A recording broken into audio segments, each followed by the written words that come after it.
नीतीश कुमार अब बीजेपी के समर्थन से मुख्यमंत्री पद की शपथ ले सकते हैं। बीजेपी नेता सुशील मोदी नए उप मुख्यमंत्री हो सकते हैं। मीडिया रिपोर्टों में सूत्रों के हवाले में से कहा गया है कि बीजेपी और जेडीयू की सरकार बननी अब तय हो गई है और नई सरकार का शपथ ग्रहण इसी रविवार को होने के आसार है। हालांकि इसकी पुष्टि ना तो जेडीयू की ओर से की गई है और ना ही बीजेपी की ओर से। ऐसे समय में जब बिहार में सत्तारूढ़ जेडीयू राजद कांग्रेस गठबंधन के टूटने के कयास लगाए जा रहे हैं, अब अटकलें तेज हैं कि नीतीश कुमार फिर से बीजेपी के नेतृत्व वाले एनडीए में शामिल हो सकते हैं। ये सब लोकसभा चुनाव से पहले हो रहा है। इसके साथ ही विधानसभा भंग किए जाने के कयास पर भी विराम लग गया है। विधानसभा का कार्यालय अभी 1 साल बाकी है।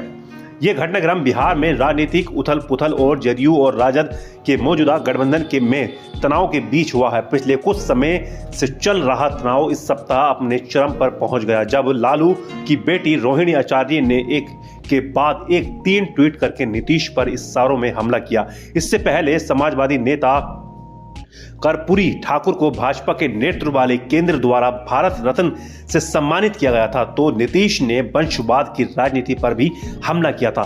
243 की बिहार विधानसभा में राजद ने 79 विधायक हैं, उसके बाद भाजपा के 78, जेडीयू के 45, कांग्रेस के 19, सीपीआई के 12, सीपीआई यानी कि एम और सीपीआई के 2, हिंदुस्तानी आवाम मोर्चा यानी कि सेक्युलर के 4 विधायक और AIMIM 1 और 1 निर्दलीय विधायक हैं। इन घटनाक्रमों पर टिप्पणी करते हुए सुशील मोदी ने राजनीति को संभावनाओं का खेल बताते हुए कहा कि जो दरवाजे बंद हैं वो खुल सकते हैं। हालांकि उन्होंने इस मुद्दे पर आगे बोलने से इनकार कर दिया। बिहार में बीजेपी के कम से कम 3 नेताओं ने द इंडियन एक्सप्रेस को बताया कि बीजेपी जेडीयू का गठबंधन पार्टी के लिए अच्छी स्थिति होगी, क्योंकि ये न केवल भाजपा के लिए मनोबल बढ़ाने वाला होगा बल्कि राष्ट्रीय स्तर पर इंडिया गठबंधन को कमजोर भी करेगा।